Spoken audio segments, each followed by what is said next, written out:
Cintia. Moreno, al fin viernes, ¿cómo le va? ¿Qué viernes? Hoy está...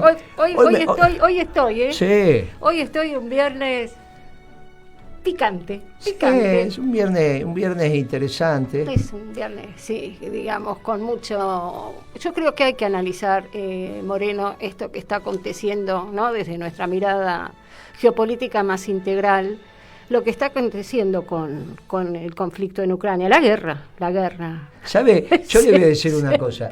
¿Sabe que este programa hoy va a tener unas escuchas que no sé si nos escuchan siempre, que son un montón de periodistas que me llamaron para pedirme opinión sobre el procesamiento del juez de Morón, el juez federal de Morón. Quiero su opinión porque yo le iba a preguntar. Y entonces digo, mira, vamos a escuchar el programa. Bueno, dale, te escucho. ¿No es una mujer? ¿Es una mujer la que lo... Es un juez, procesa. el juez federal de La Plata, de Morón. Sí. Me parece que es un caballero, pero la verdad que era un caballero al menos, ya pasaron 11 años. No, leí que es subrogante, por eso. Bueno, puede ser entonces si es subrogante. Era un caballero y quizás la jueza subrogante, cosa que usted me está desasnando. No yo sé, tengo, leí la noticia, yo pero tengo... todo puede fallar en mi No, memoria. no puede ser. Yo tengo la resolución del juez o la jueza. Me la mandaron a media tarde, solo leí la parte resolutiva, pero tengo claro cuál es el problema. Son visiones interpretativas. Yo, la decisión, esto pasó hace 11 años atrás, Sí, en el 2011, sí. Ante una situación muy particular como es el mercado central. Usted sabe que es la institución pública, porque eso es una corporación, cuyos socios son ciudad, provincia y nación, que casi es la que más suicidios tiene en términos proporcionales a los que trabajan en el mercado y con muchas enfermedades psicológicas y psiquiátricas. Así me recibieron. Entonces ¿Quiénes trabajan en el mercado? Porque es un microclima, hay que entender esa lógica. Usted entra ahí y no puede salir. No tiene, o sea, todo es en la corporación del mercado. O sea, para el que va a hacer las compras es un rato, 1 hora, 2 horas, 5 horas, 6 horas, pero para el que trabaja ahí hace años es un problema. Por eso lo primero que hicimos fue rearmar el centro médico. ¿Se acuerda que creo que lo inauguramos con Cristina? Ahí en lo que se llama la pirámide. El último acto de Kirchner, por fuera del acto que hizo en el Luna Park, fue ahí, estuvo ahí. Se inauguró la planta de Coca-Cola, atrás, en la parte de atrás del mercado central. Porque es un centro logístico extraordinario. Ahora, tiene sus complejidades trabajar ahí todo el tiempo. Entonces no es que usted puede salir a tomar un café y sale del mercado. Las actividades recreativas, el deporte, todo eso es fundamental. Y tenía que tener un club el mercado central. Ahora, mezclan ahí dos hechos distintos. Uno es un gimnasio que es del mercado central, porque como toda empresa que tiene un gimnasio, hay miles de empresas en la Argentina que tienen su gimnasio y su parte. Y no tenía. Ese es un gimnasio del mercado. Y después se hizo un club recreativo, deportivo, que le solicitó tierra al mercado central y se la dieron, perfectamente para los empleados y la comunidad del mercado central. Ahí sí ya entraban los puesteros, entraban los que tenían la tierra alquilada por X cantidad de tiempo y que hicieron una inversión. Lo que es la comunidad, que son los puesteros, que son los que venden la fruta y la verdura, las cooperativas, que son los que hacen la carga y descarga, los propios empleados del mercado central, los que de alguna manera trabajan como autónomos en el mercado, que son los que hacen fletes y un montón de actividades más que se hacen en el mercado central, e incluso el mercado central era también para las fuerzas de seguridad si lo querían utilizar, o sea que por eso se llamaba comunidad del mercado central. Y generaron un ámbito justamente para deportivo, que pudieran... un club deportivo donde el estatuto se definía. Peronista, ¿no? Claro. En el estatuto se definió que la presidencia la ocupaba el secretario de Comercio, la vicepresidencia el presidente del mercado, el gerente. Los mismos integrantes del mercado dijeron, miren muchachos, antes que nos pongamos de acuerdo nosotros, pongamos en el estatuto que es así. Y obviamente mientras eras secretario de Comercio eras presidente, y cuando dejabas de la Secretaría de Comercio dejabas de ser presidente. Esto era evidentemente así. Yo dejé de participar en el club en el 2013, cuando me fui a Roma en el 14. O sea que ahí pasó el vicepresidente, que era Martínez, a cumplir las funciones de presidente y tomaron las decisiones que tenían que tomar. Yo después al mercado no volví nunca más. El juez considera, entre lo público y lo privado, que un club de la comunidad del mercado central en realidad es privado. Es un negocio. Bueno, un negocio dice es privado y usted tiene que pero demostrar, no dice exactamente un negocio, intenta, pero dice, mire, es una actividad privada con que lucro. lo público participó de algo privado. Bueno, es un debate.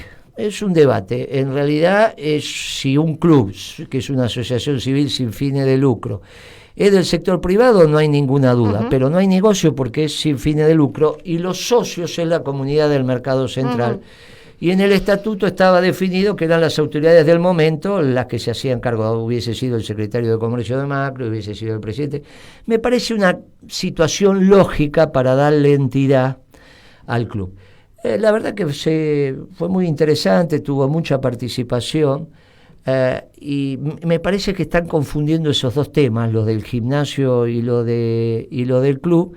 El gimnasio es del mercado central, el club es una institución conexa del mercado central como asociación civil sin fines de lucro. Me parece que está bien, me parece que vio cuando un trámite lleva mucho tiempo que prescribe. Ya llevaba 11 años, entonces hubo que tomar alguna decisión. Claro. Ahora hay que ver qué dice el superior.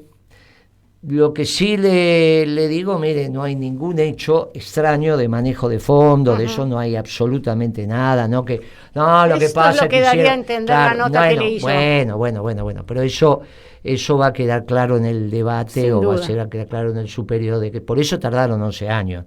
Si no, imagínese que durante el gobierno de Macri, escúcheme, pasamos los 4 años del gobierno de Macri y no pudieron. Pero bueno, es una justicia independiente y es independiente. En este gobierno lo elevan a juicio a Moreno, me parece que está demostrando que hay una justicia, en algunos espacios hay una justicia independiente. Esto es importante, porque empieza a poner en tela de juicio que la justicia no sea justicia, al menos en un espacio, hay una justicia independiente, porque si a Moreno lo procesan, se supone en este gobierno que patatín, gobierno que usted no va a decir entonces que la justicia no es independiente, que esta justicia ahora tenía un patrón antes que era Macri y ahora tiene un patrón. No, yo no digo eso, dije que antes no era patrón Macri ni ahora es patrón Alberto.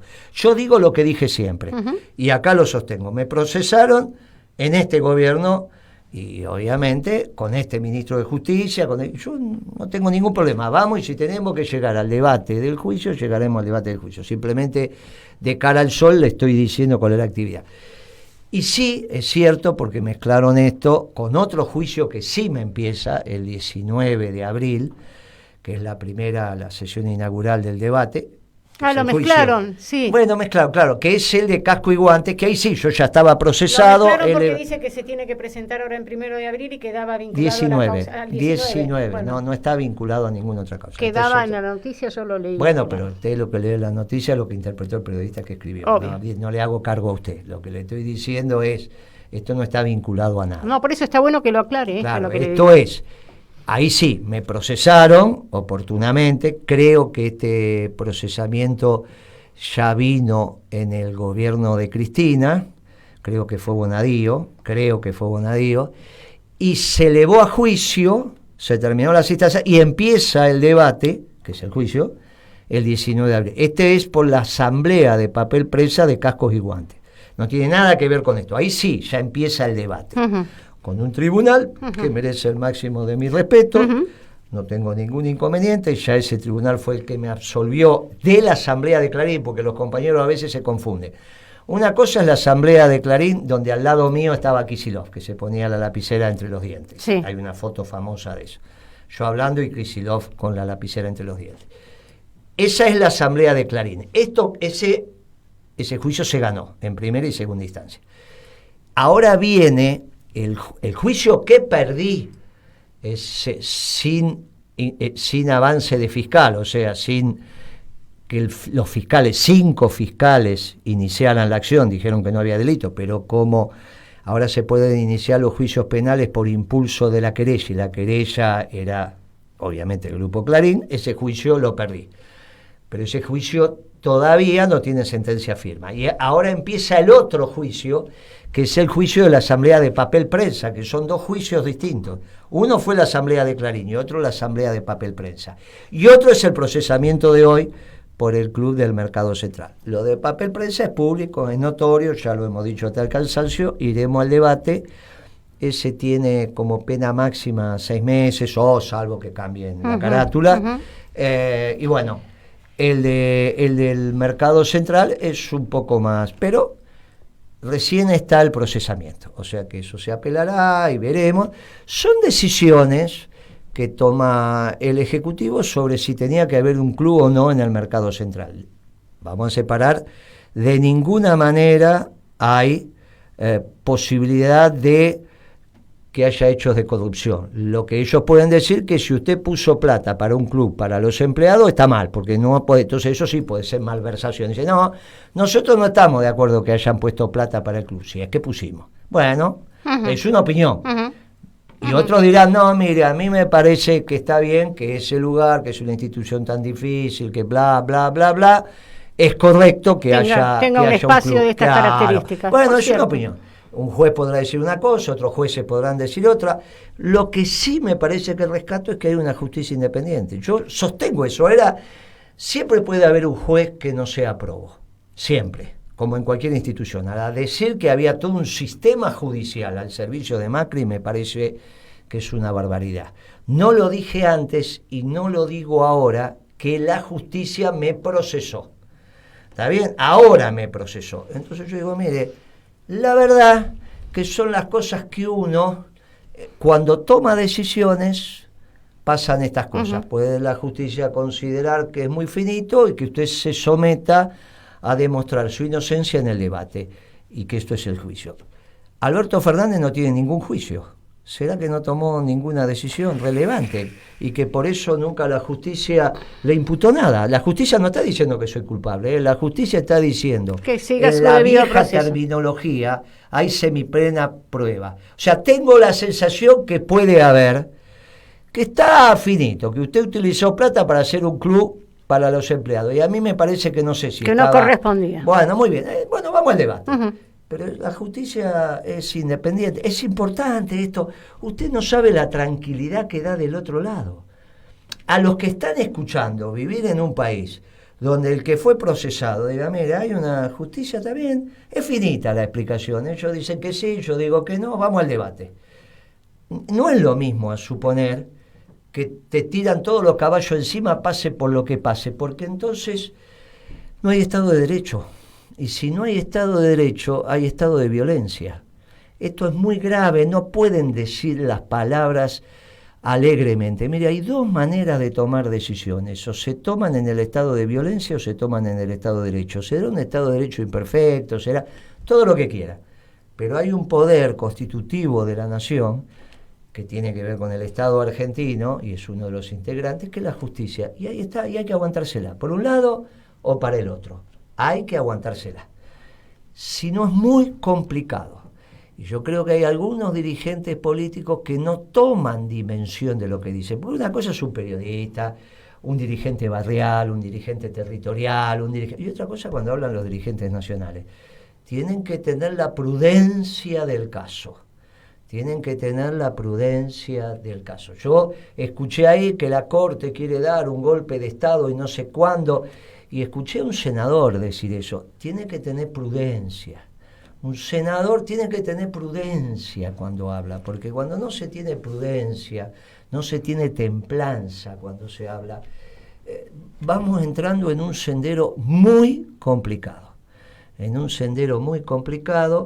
Y me parece que no le hace bien ni a los compañeros, ni al pueblo peronista, ni al pueblo argentino. Dicho esto, esperaremos los acontecimientos. En el juicio que empieza el 19 hay como 75 testigos, el tribunal le dará la velocidad que le tiene que dar, y en el otro hoy procesaron iremos al superior, explicaremos nuestras razones y nos someteremos a la justicia como corresponde. Con la tranquilidad que corresponde. Insisto, si Alberto, porque la mayoría de los que actuaron en el gobierno anterior, cantidad. Cuando tomaste decisiones, siempre pueden ser opinables. Ahora, ninguna, Alberto Fernández, cuando yo le digo que él estaba pero no decidía, es así, no me creen. Bueno, acá hay otra prueba más, de que estaba, pero no decidía, porque estaba, era el jefe de gabinete. Kirchner no precisaba ningún jefe de gabinete. Bueno. Veremos con esta gestión. Bueno, ahora hay un montón de periodistas que se van del programa. Si se puede saber cuántos escuchas hay, vas a ver que hay un montón que dejan ahora. Pues, me llamaron un montón, se va Moreno, ¿qué va a decir? Bueno, voy a hablar en el programa, escuchen ahí, saquen lo que puedan. ¿No? ¿Por qué dice así? Se van a quedar escuchando su análisis. La segunda parte. La segunda parte, que tiene que ver con el análisis de la geopolítica internacional que está pasando en el mundo, en esta tercera guerra mundial en cuotas, ¿no? Vamos a hablar con Pablo Chaliú sobre el plan económico, porque ya concluimos la tercera parte del plan. Usted sabe que le dijimos que era política de ingresos, política monetaria y política fiscal. Y entonces con él vamos a reflexionar sobre eso. Pero antes, a mí me gustaría hacer un pequeño comentario sobre lo que está pasando en Ucrania, Rusia y demás. Mire, naturalmente nosotros fuimos, creo que en ese momento los únicos, porque yo creo que había empezado la guerra y fuimos a Crónica y dijimos, mire que esto da para largo. Bueno, todos decían, no, va a ser un desfile de los rusos, o no, qué sé yo, los rusos están perdiendo, que sí, que no, que sí, que no. Dijimos, esto da para largo, porque entre otras cosas se tiene que ir resolviendo la interna del otro ganador. Un ganador es Rusia, del otro ganador que es Estados Unidos, y esa interna entra en una situación con bastante escosor, porque Biden tiene poca popularidad, Trump está subiendo en las encuestas. Sí, claro, está ahí. Ahora están las elecciones de medio término, a fin de año, y se define. En Estados Unidos el Congreso es un actor muy relevante. Perder las mayorías en ambas cámaras para gobernar se le hace muy difícil. Sí, además lo están tomando como un presidente muy poco serio, no tiene entidad. Casi como Alberto, dicen que es tremendo, se ha pegado un tiro Alberto, en el pie, por no decir. ¿Qué decimos nosotros desde la lectura hispanoamericana y desde el cono sur, desde un país muy especial como el argentino, desde un pueblo mestizo extraordinario que dio una doctrina extraordinaria? Porque si este pueblo es extraordinario es porque dio una doctrina extraordinaria, que es el peronismo. La manera de demostrar que este es un pueblo distinto y extraordinario es que generó el peronismo y no lo generó otro pueblo. Hay otros pueblos de Hispanoamérica que se mueven con las categorías europeas, que es mestizo, pero no lograron hacer un marco teórico que le permite tomar decisiones. Y eso es la doctrina. Nosotros sí, por eso la singularidad del pueblo argentino, pero es de brazos abiertos, porque no construimos nuestra identidad expulsando al otro, al distinto, o lastimándolo o matándolo, como hicieron los europeos. La construimos integrando, por eso somos distintos. Pero desde esta doctrina nosotros analizamos ese conflicto. Por lo tanto, lo que nosotros decimos que es un conflicto entre dos ganadores, entre los rusos y los norteamericanos, que se da la confrontación en un terreno, en un tercer terreno, que no es ni Rusia ni ha acontecido Estados Unidos, en varias oportunidades. Ha acontecido, o sea, y que en realidad hay un problema. Lamento lo que está sufriendo el pueblo ucraniano, pero es muy doloroso. Claro, pero lamento la incapacidad del sistema político ucraniano, que no comprendió lo que está aconteciendo y se dejó calentar el oído, como le pasó a Galtieri en Malvinas, que pensaba que la OTAN iba a estar a favor de él.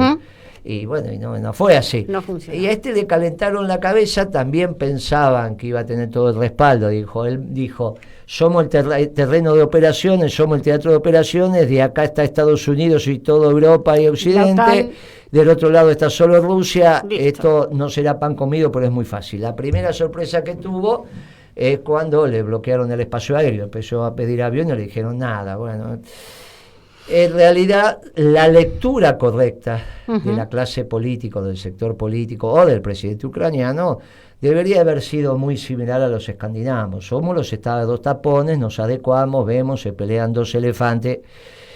Mire, obviamente esta confrontación de largo plazo, considerando que hay que resolver el tema norteamericano, y ahí va a venir el espacio de negociación, va a terminar con Rusia, como ya lo dijimos, administrando parte de lo que era la Ucrania.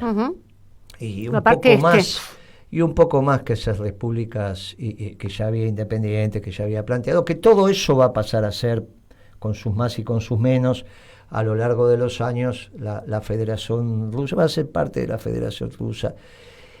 Y por algún lugar de por ahí se va a trazar la medianera.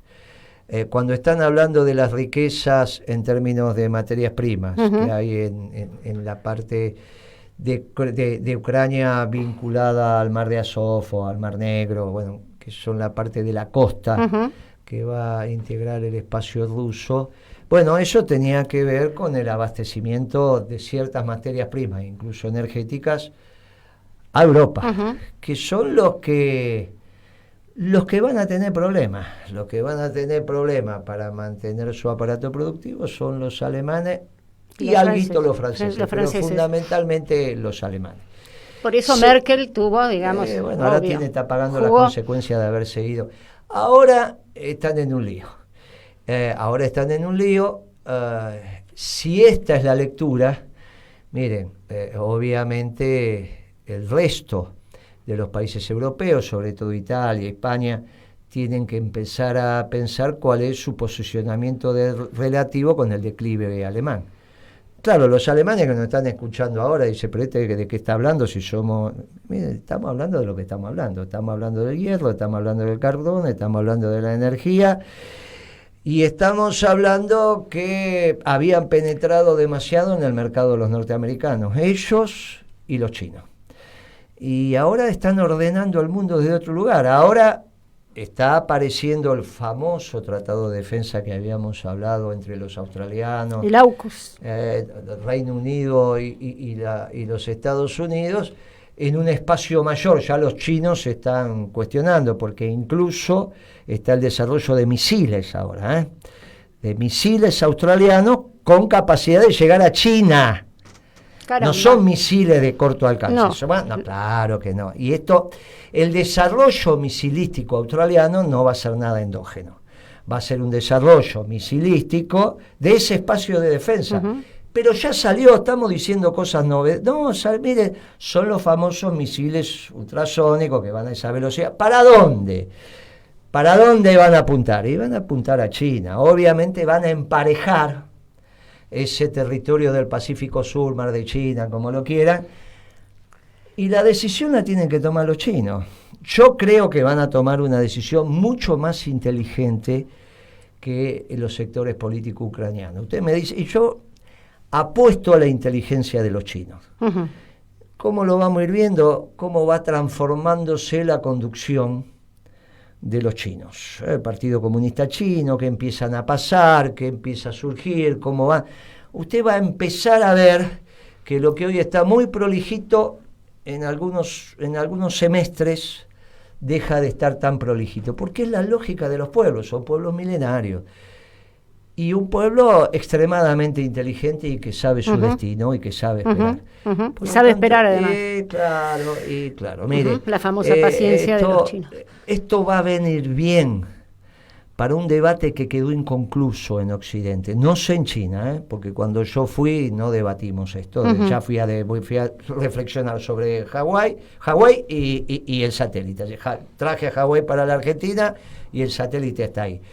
Pero creo que hay que volver a reflexionar, ya que los progres les interesa estas cosas, los invito a que reflexionen sobre la revolución cultural, sobre Mao, su viuda, sobre los 4, los que fueron fusilados, quiénes fueron los que ganaron, quiénes fueron los que perdieron, cuáles eran las tesis de los que perdieron, o sea, de Mao. Está bien que todo esto pasó después que Mao se murió, pero las tesis estaban planteadas, que era la revolución cultural. Sí, la famosa revolución cultural china. Volver a plantear el tema de la revolución cultural de Mao, qué es lo que pasó con el tiempo y a dónde termina.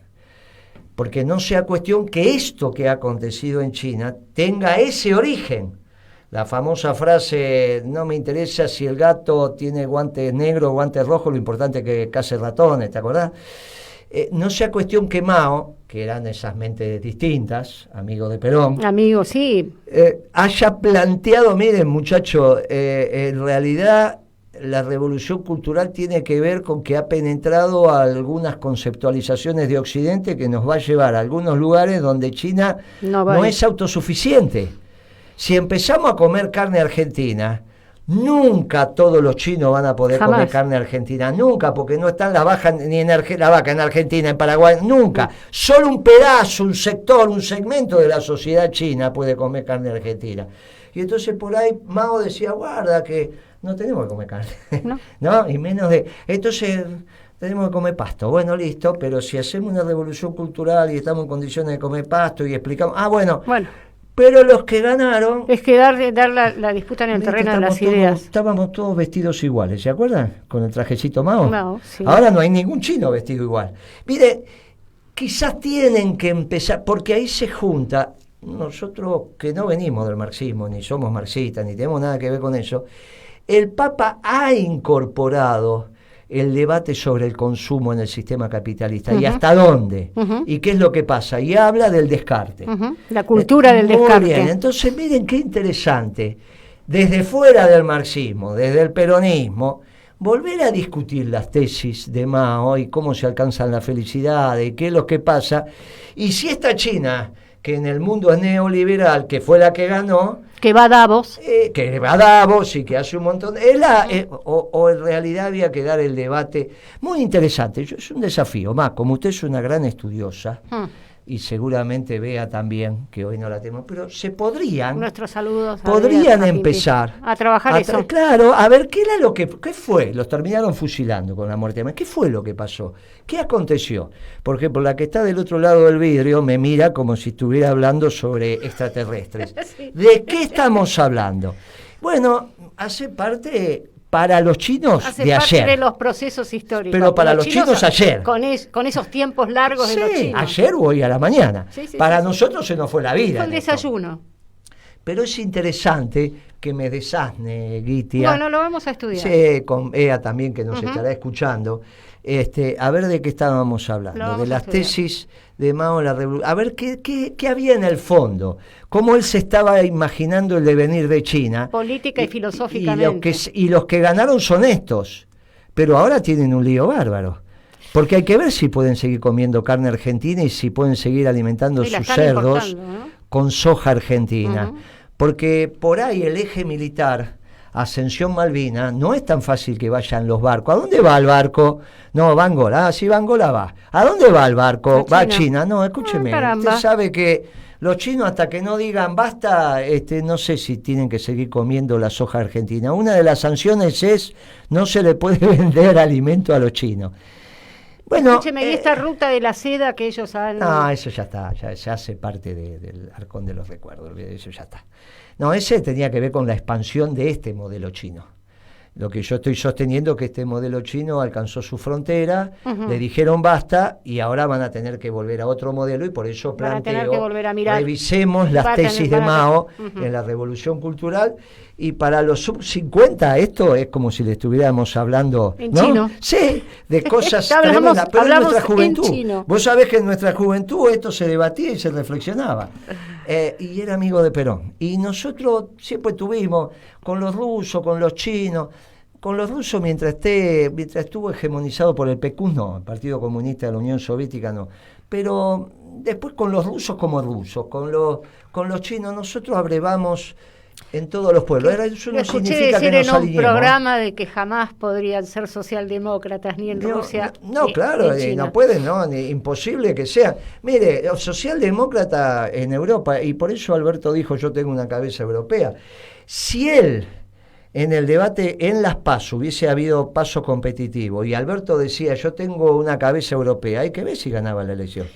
Si él hubiese dicho yo creo que con esa cabeza ni en Europa, pero digamos, podría llegar a gestionar. Si él hubiese dicho en el debate por la electoral, porque hubiese habido unas pasos competitivas con otra fórmula o dos fórmulas más en el frente de todos, y en el debate él decía yo tengo una cabeza europea, yo soy socialdemócrata, yo creo que el peronismo se tiene que incorporar a la Internacional Socialdemócrata. Hay que ver, incluso con los votos de Cristina, si ganaban.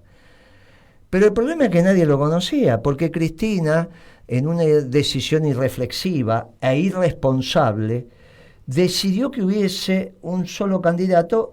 Ella lo eligió, él ya sabía que ganaba, después hicieron el procedimiento en el partido como reglamento electoral para que hubiese una sola fórmula. Ajá. Y claro, y todos los compañeros lo conocieron a Alberto, la inmensa mayoría, cuando era ya presidente. Uh-huh. Y ahora dicen, che, Moreno, pero ¿cómo es? Vos sabías que era así, porque lo conozco hace 30 años. Cuando yo digo, miren, la diferencia entre Alberto y De la Rúa es que De la Rúa se enfermó. Este no está enfermo, este es así. Después me pueden decir, no, pero ahora el físico, qué sé yo, tiene ojera. No lo sé, yo no estoy en condiciones de evaluar. Pero en términos intelectuales, él ya es así. Siempre fue así, no, a mí me gusta cuando, digamos, él parafrasea a Lennon, a Bob Dylan, ¿no? En sus discursos políticos, y realmente me resulta muy aleccionador. Si hubiese habido un paso competitivo, usted se hubiese enterado antes de eso. Yo ya lo conocía, Moreno. Que él tiene más influencia de Bob Dylan y de los hippies que de las 20 verdades, a mí me lo dijo hace por lo menos 25 años. Y él creó nuevas verdades. Bueno, pero escúcheme, él lo decía. Mientras toca con la guitarra. Él lo decía. Él ahora está diciendo, yo estuve ahí en el colapso del gobierno de Alfonsín porque yo era funcionario. Y yo dije que nunca trabajó en la actividad privada, siempre fue funcionario, A, B, C. Mire, no, siempre fue esto. Y el no haber participado en la actividad privada le hizo un lío enorme en la toma de decisiones.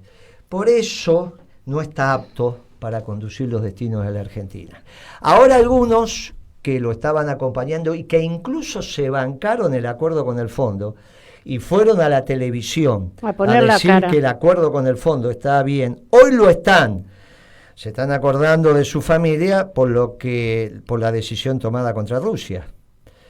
Los mismos que estaban sosteniendo que el acuerdo con el fondo estaba bien, ahora le están diciendo, pero ¿cómo firmaste esto? Y no tiene alternativa, porque una vez que metió la cabeza en las fauces del león abierta, que es el Fondo Monetario, ¿qué quiere que haga? Había que generar otra propuesta. Por eso nosotros decíamos, mire, tiene que estar claro el origen de fondos para que haya menos condicionalidades. Ahora se dan cuenta de las condicionalidades. Y estas son las condicionalidades externas. Pero ¿sabe que ya empezó a operar la política monetaria? Si usted leyó los diarios económicos de ayer, le dicen, mire que la cantidad de dinero que se imprimió en la base monetaria a fin de marzo es casi 3 puntos menos que a principio de marzo. ¿Vio que le dije que cuando van a secar la plaza? Van a secar. Pero no se olvide que hay una inflación creciente por ahora. Y después va a venir una nueva inflación. O sea que no es solo 3, porque es 3 más la inflación. Solo en marzo casi perdió 10 puntos de saldos monetarios. ¿Por qué?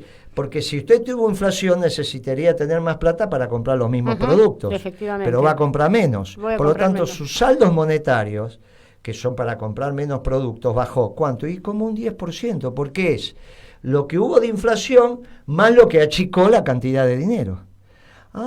Mire, y solo eso comparado contra febrero. Imagínense cuando pasen 4 meses más. ¿Vio cuando yo le dije que si acuerdan con el fondo este acuerdo y lo cumplen a fin de año por un billete de 20? Ahora van a subir más las tasas de interés. Todo lo mismo, es el mismo proceso. A fin de año los billetes de 20 pesos, sí, tengo esa imagen suya en los medios. Un billete de 20 va a ser atesorado. Dígame, tuvimos música, seleccionó música. Tenemos música, sí, uno, y después hablamos con Pablo. Tenemos a Porco Rex. Así después con Pablo. El Indio, lo tenemos al Indio. Vamos. Usted hablamos de economía con Pablo. Vamos.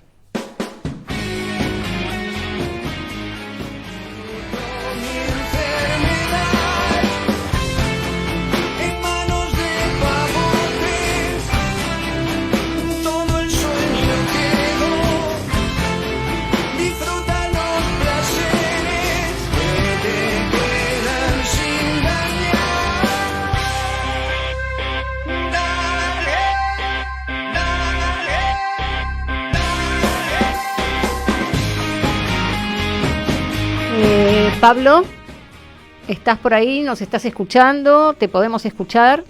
Me voy a poner los auriculares. ¿Me estás escuchando? Perfecto, Pablo. Guillermo, ¿lo estás escuchando? Qué bueno tenerte, Pablo. Qué bueno tenerle para darle la continuidad a esta charla, en estas charlas que estamos teniendo, nuestras columnas sobre el modelo, sobre nuestra propuesta modélica para nuestra patria. Muy, muy bien. Los escuché con mucha atención, muy, muy interesante cómo han desarrollado los temas.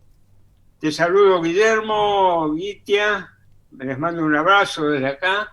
Nosotros también, Pablo. Hola Pablo, ¿cómo estás? Un placer escucharte, ¿eh? Realmente, para mí te estuve escuchando también con mucha atención. Un brevísimo comentario antes de pasar al tema.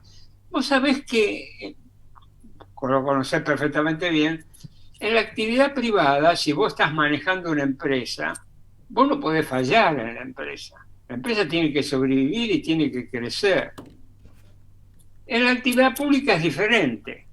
En la actividad pública los funcionarios, cuántos me acuerdo, vos también te debes recordar de alguno, el tema era no hacer nada.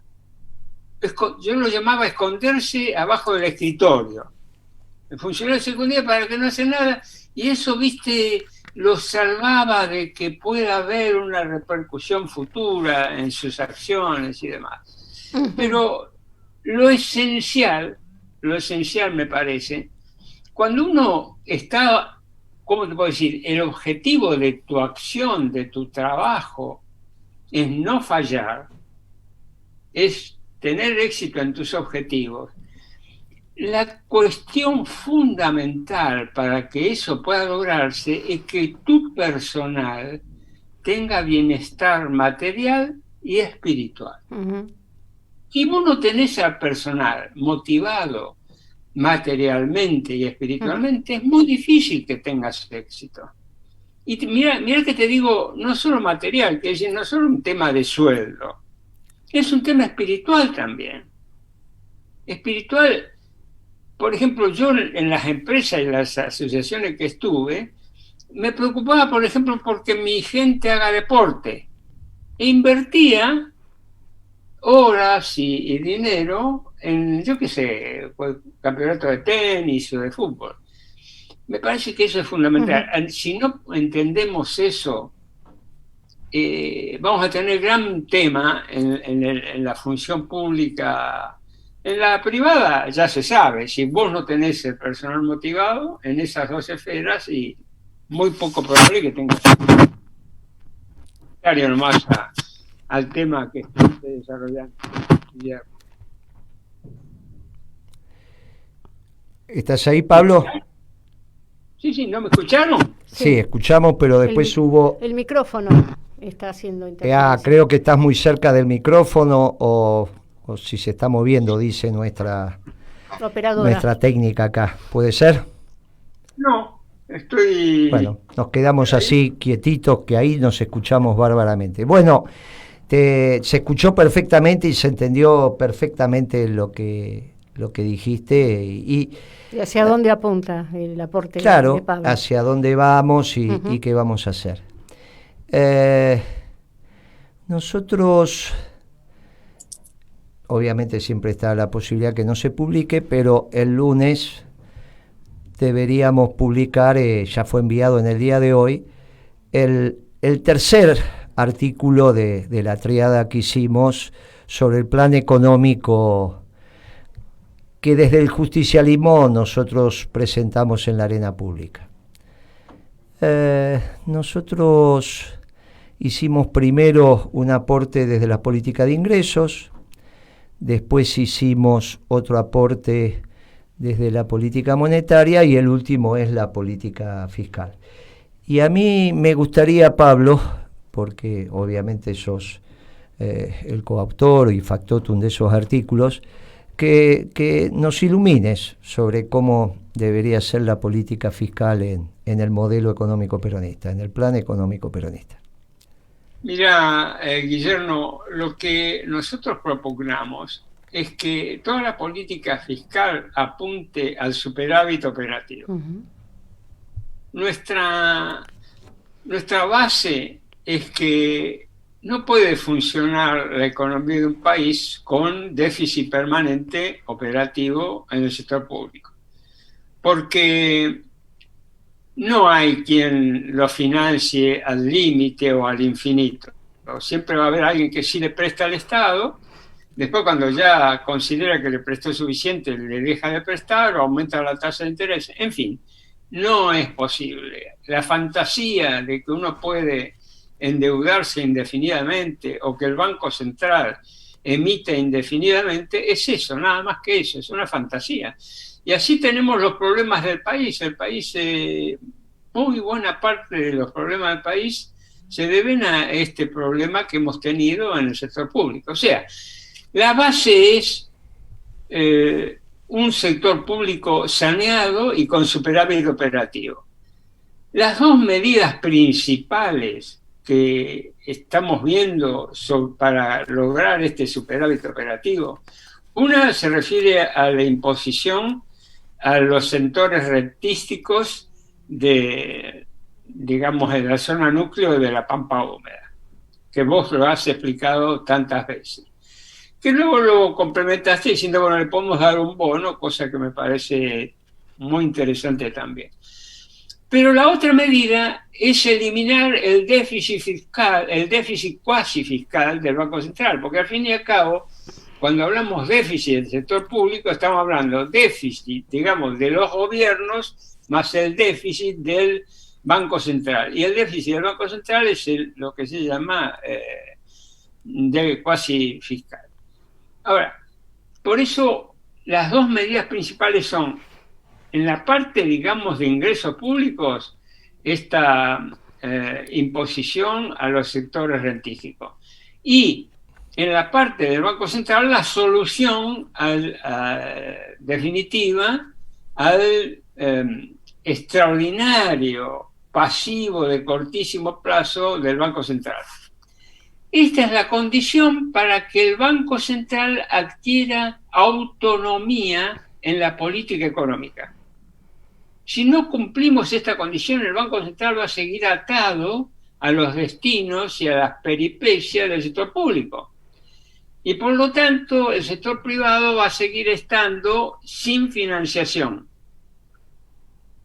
La condición para liberar al Banco Central y que los recursos monetarios y el ahorro monetario se dirija al sector privado, se dirija a la inversión, se dirija a sostener la expansión del sector privado, que es lo que de alguna manera va a decir, esta es el crecimiento del producto, es el crecimiento del empleo, es el crecimiento del salario. La condición es esa eliminación del déficit fiscal y cuasi fiscal del sector público. Estas son las medidas liminares, las medidas esenciales en el sector, en la política fiscal. Pero hay otras que también son muy importantes. Por ejemplo, un nuevo pacto fiscal entre el gobierno central y los gobiernos provinciales, incluso las municipalidades. Pero ahora, todos los acuerdos o pactos fiscales que hemos tenido, con alguna honrosa excepción, que es en el gobierno de Néstor, todos están imbuidos de la ideología de la globalización y del Acuerdo de Washington. Bueno, ahora hay que suplantar esos paradigmas y dar lugar al paradigma del crecimiento del sector privado.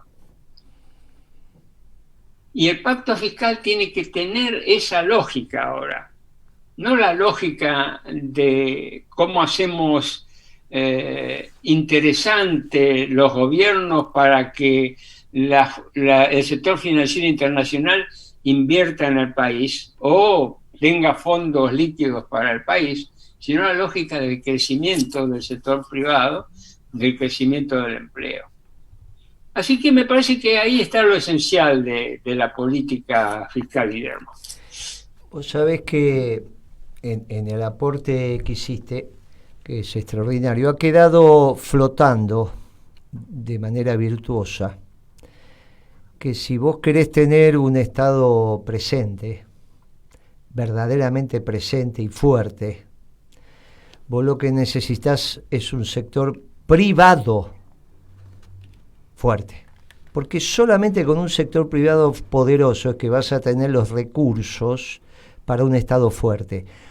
No como dicen algunos, entre ellos Kicillof, y mucho de esto lo dijo Cristina, pero al final no lo dijo durante 6 años de su mandato, lo dijo al final. No, que el Estado presente, que eso genera que el sector privado gane plata, que es al revés, la causalidad va de lo privado a lo público.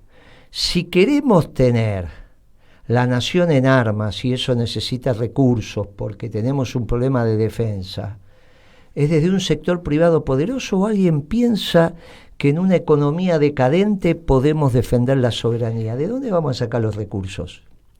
Solo un sector privado sólido,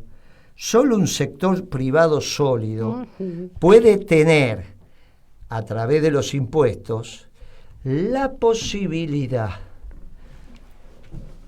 los impuestos que va a pagar, la posibilidad de financiar el conjunto de la nación para la defensa nacional. Una economía debilitada es imposible que lo haga. Y esto vos lo dejás con absoluta precisión, y esto es una visión exactamente peronista. Por eso yo te quiero felicitar por esa causalidad, porque te metés en el núcleo duro del debate sin considerar que es políticamente correcto o incorrecto. Vos decís lo que la doctrina dice: un gobierno esclavo de un pueblo libre. Moreno, y además las fuentes de trabajo, ¿desde dónde se generan? Claro. Desde el sector privado, justamente. Bueno, con una desocupación al alza no hay ninguna economía estable ni permanente. Así que me parece, Pablo, que eso es casi fundacional en nuestro pensamiento como peronistas, pero hoy que está tan difuso ese pensamiento en la dirigencia, me parece que es un aporte extraordinario el que estás haciendo. Te agradezco mucho. Vos sabés que a mí se me ocurrió darle un matiz de economía clásica a esta. Porque no es el gasto público el que crea la riqueza de las naciones. ¿Te acordás la riqueza de los Adam Smith, ¿no? No, es la riqueza de las naciones a través de la generación de recursos del sector público que permite al sector público cumplir sus objetivos. ¿Qué te parece? Totalmente de acuerdo, porque la riqueza de las naciones es el trabajo. Claro. Y ese trabajo se manifiesta en términos cuantitativos, en términos de innovación, de competitividad, etcétera, etcétera, en el sector privado. La competitividad de la economía vis a vis otras economías la da el sector privado. Sin duda. Lógico que para ello tenemos que hablar de los debates sobre hasta dónde está garantizada la base material, esto es los bienes y servicios a disposición de las familias, en términos de el piso necesario para garantizar la toma de decisiones, y hasta dónde esto se eleva en función del interés individual. Ayer debatíamos en un evento que hicimos en Boulogne alrededor de la libertad. Y si un millonario quiere tener la libertad de mantener su patrimonio, de incrementarlo, el peronismo se lo permite.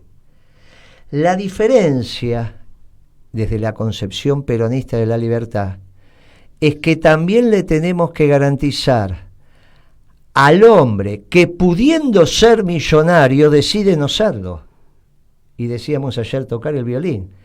Y se lo tenemos que garantizar a partir de un salario que le permita optar por la decisión de ser millonario o tocar el violín. Y a veces hay otras doctrinas que son dicotómicas: o sos millonario y ganás mucha plata, o te morís de hambre, o no tenés los elementos básicos de la base material para un grado de felicidad. Y este es el debate. Los verdaderamente defensores de la libertad somos nosotros, sí, donde un hombre que podría ser millonario decide no serlo. Eso es elevar la libertad al lugar de la creación, al lugar donde la libertad empieza a estar iluminada por el Espíritu Santo. Claro, en esta confrontación de ideas, ¿qué vas a debatir con Esper, que puso su patrimonio en alquiler? Le explica a los empresarios cómo ganar plata, pero su patrimonio lo alquila, porque no es capaz de administrarlo. Renta. No estoy hablando de Milei. Milei es otra discusión. Estoy hablando de Esper, que su patrimonio básico lo tiene en la zona núcleo de la Pampa húmeda, sin inversión. Es tierra y lo pone en alquiler. Si fuera un empresario que sabe qué hacer con su patrimonio, lo produce. Por eso te digo, cuando estas cosas empiezan a surgir, después Esper mirá se quién enoja. habla, digamos. Sería, Claro, mirá quién habla. Esper se enoja y saca tuit y dice, no, ya lo procesaron a Moreno por mafioso. Chocho Pero no importa.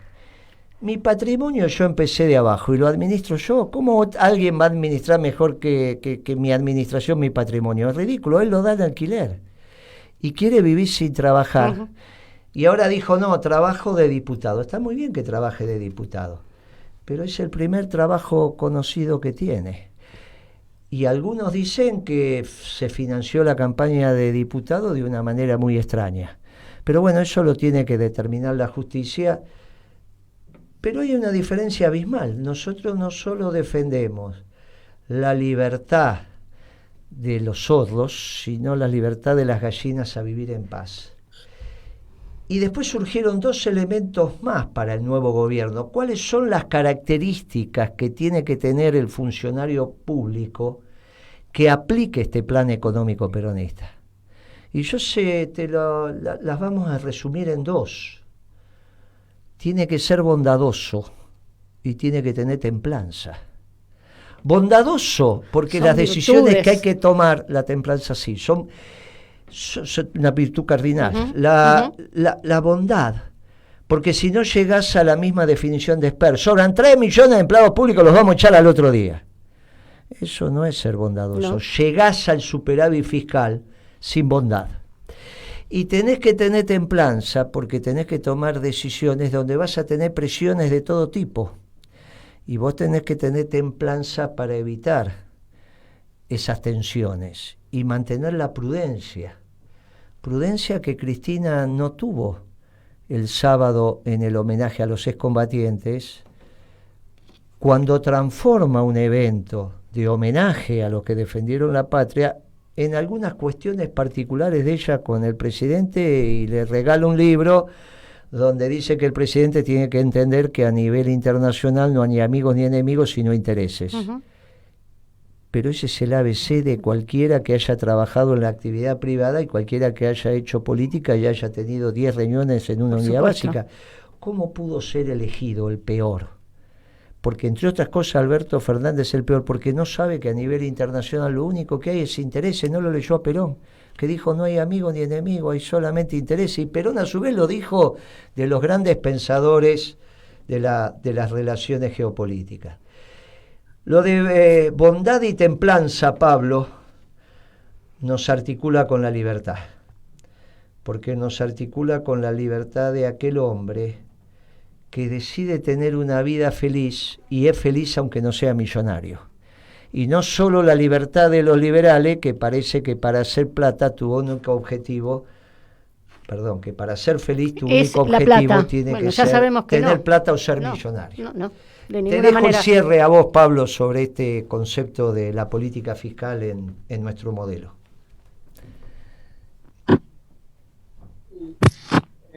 Guillermo, muy interesante lo que estás diciendo sobre las características, y después reflotar la idea de cuando vas a la función pública. No se está escuchando bien, Pablo. Cuando vas a la función pública, sos un servidor público. Vas a servir a la comunidad y al pueblo, no a servirte de, sino a servir a. Así que eso me parece. Y para cerrar un poco el tema de la política fiscal, es muy importante, la política fiscal tiene que estar en sintonía con las otras dos políticas. Y las otras dos políticas tienen que realimentar y estar en sintonía con la política fiscal. Por eso cuando hay algunos que dicen, no, acá el único problema es el déficit fiscal, eliminémoslo de cualquier manera y con eso solucionamos todo. Bah, eso es vivir, vaya a saber dónde, pero no aceptar la realidad. Las tres políticas tienen que estar armoniosamente dirigidas, las tres, a los objetivos fundamentales de la política económica, que es el desarrollo con justicia social. Muy bien, Pablo.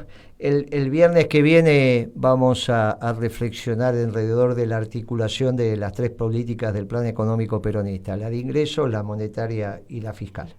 Y vamos a profundizar sobre esta temática. Muchas gracias, Pablo. Gracias por iluminar. Gracias. Un fuerte abrazo. Gracias, Pablo. Un abrazo, gracias a ustedes. Un abrazo. Ya estamos cerrando, Moreno. Kitia. Sí, ya estamos. ¿Pasó la hora? Se nos pasó la hora, ya están esperando nuestros compañeros que siguen con su programa. Solamente quería recordar el carácter social que tiene el capital, ¿sí? Para el peronismo. Entonces digo, esto también hacia nuestra doctrina, nuestra concepción y es central. Y bueno, no nos queda nada más que despedirnos, saludar a Pimpi, saludar a Bea. Y a todos los compañeros de la causa. A todos los compañeros, a todos nuestros y nuestras oyentes, al equipo de Radio Caput, a Noelia, a Fernando Molgaray, a decirles que tengan un buen fin de semana y que nos vemos el próximo viernes, que es Viernes Santo. Bueno, si es Viernes Santo. No nos vemos, no. Ahí registré. Me parece que no hay programa. No habrá programa. El próximo viernes, después del Viernes Santo, porque en el Viernes Santo se lo dedicamos a nuestro Señor Jesucristo en su pasión, en la pasión de nuestro Señor Jesucristo. Nosotros, aquellos que somos los que creyentes, somos hombres y mujeres de la trascendencia. Porque finalmente la libertad también es un don de Dios y hace parte de la creación para nosotros, los de la causa nacional. Gitia, que tenga un buen viernes. Hoy es viernes a la noche. Y no es Viernes Santo, así que está liberada. Es non santo. Hoy está liberada. Le mando un fuerte abrazo peronista a todos. Gracias, hasta 15 días.